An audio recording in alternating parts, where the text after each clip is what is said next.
how and what color you tone your canvas does affect the painting. If you want your color to be beautiful, then you have to put it on a white canvas. But when you put it on a white canvas, every color fights for the same equal attention. So in any given painting, you have to choose which one color is the most important. And then you know you have to sacrifice the other colors. It's called a dominant color. You need one color to carry your message. So in Monet's early career, he painted with brown backgrounds because it was very common for the French Academy to paint with brown backgrounds. First 10 years of his life, most of his paintings are toned brown. The only colors that look good on a brown background are brown and reds, things in the brown family. Opposite colors do not look good. So this is sap green, and I use sap green on all of these charts. I tone the canvas, I let it dry for a week, and then I put sap green down. So you can see how sap green is affected with the red underneath, and how it's affected with where yellow ochre is not, but how the gray destroys the sap green. It's because it's transparent. You see through it. In nature, all colors are transparent. Within about 7 years, they start to, they create this translucentness where the light goes through it more and you start to see through it even more. So all colors have some extent of transparency, but some are very transparent. So the opposite of the brown is blue. Notice it has a kind of a gray effect. So there's a few things that I'm after. If you are going to look through the world in rose color glasses, and rose is the color you're going to do, then I tone it with the rose. The rose will be beautiful, but look what the green's going to do. All right, my drawing is off. I don't have the shape right. I put the brown in where I think I needed it. And then I realized, oh, I have to fix my drawing. And then I realized I have to put blue over the brown now, and I get that color for my brown cow. So you just affected your color because your drawing's off. Get it?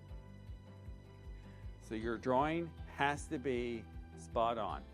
The better, the more you see your color, the more you see shapes, the better you see shapes, the more you measure the shapes, the more you'll see the color in the color because you've slowed down to see.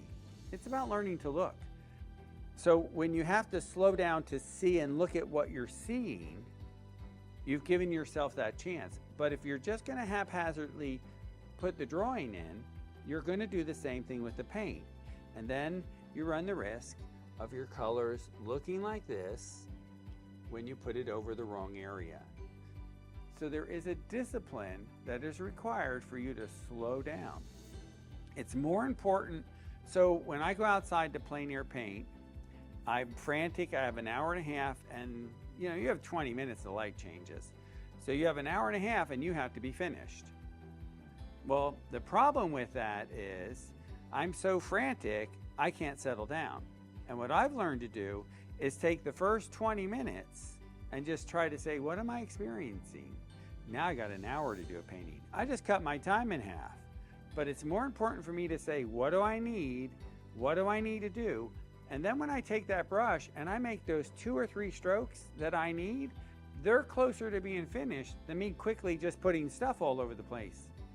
So if I go slower, more deliberate, I can finish a painting in half the time than if I'm just going fast putting paint down. Because when I'm putting fast paint down, I'm just going over it and over it and over it, and I'm just making a mess. It's a thought process that you're buying into to give yourself a chance to succeed. I do want to help. You have to participate. Okay? When you say you're drawing, you're talking about the line.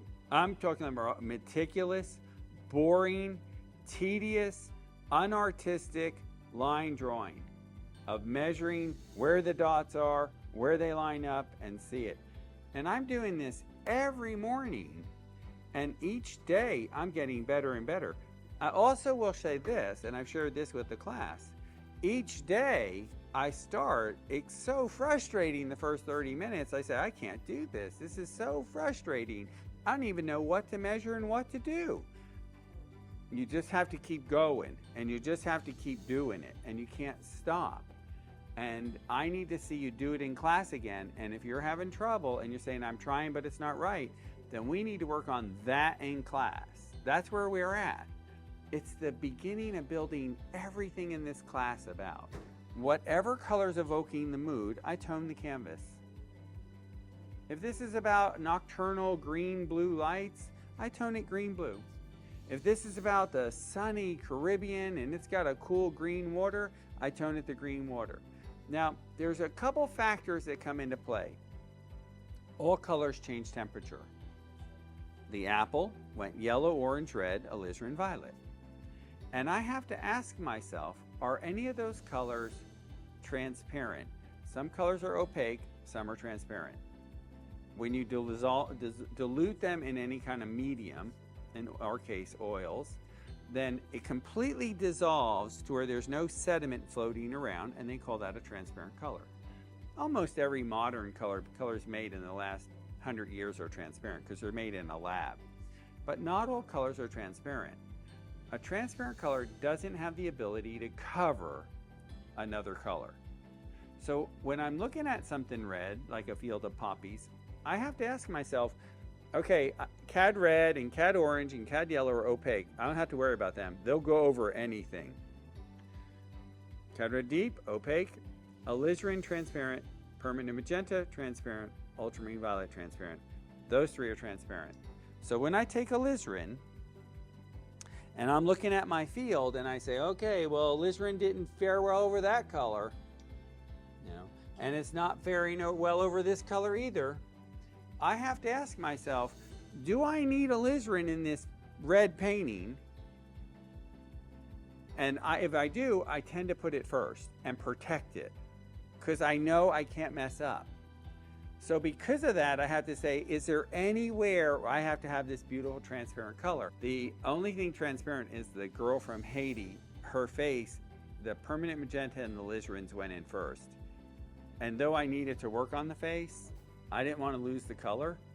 So though the face wasn't really finished, I left it because I needed the color to resonate the beauty of her color as opposed to the likeness. I didn't need to fix the face. I needed the color to carry the message for me.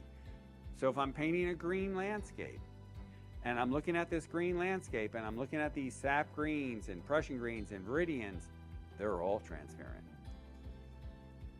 And I have to ask myself, which one of those colors do I need? Because the sap green doesn't do well on some of the other colors, right?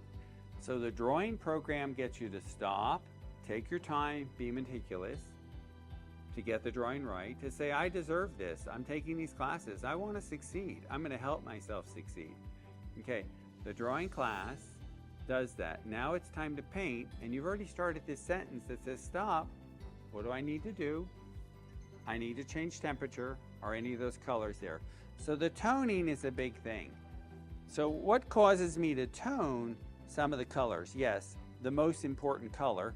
There's another thing though. Psychologically, what message do I want?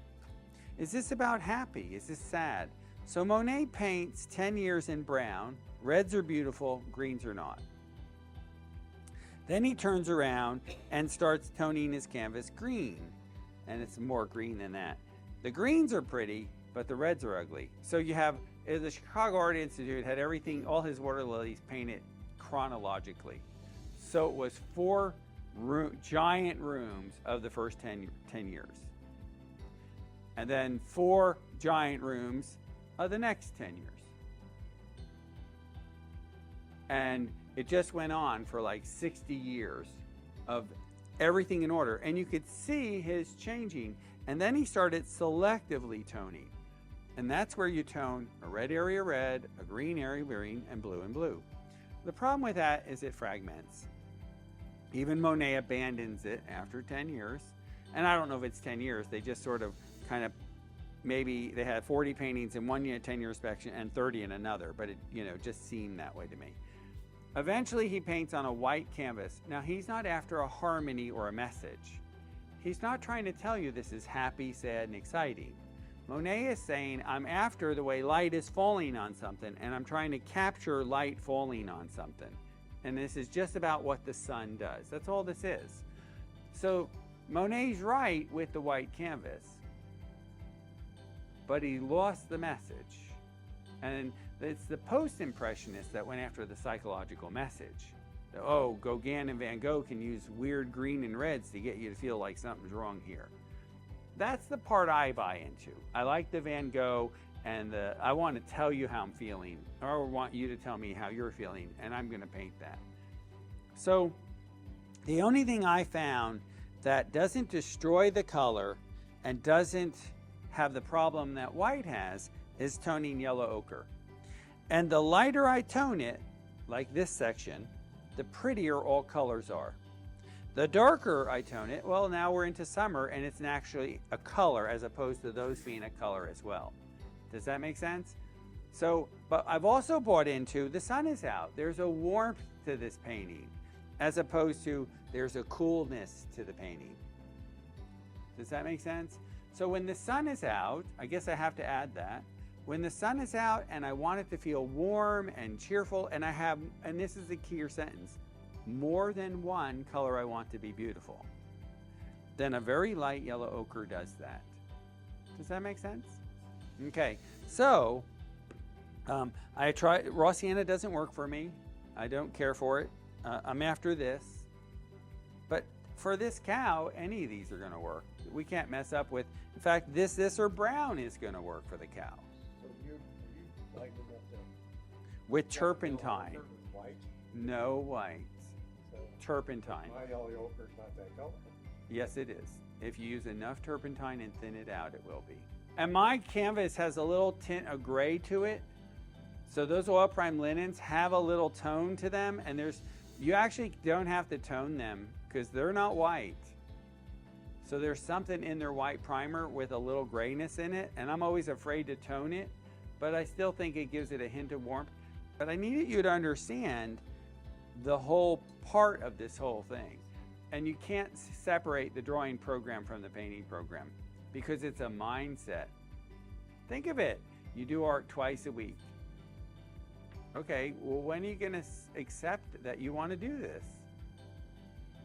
Sooner or later, you have to accept it, that I want to do this.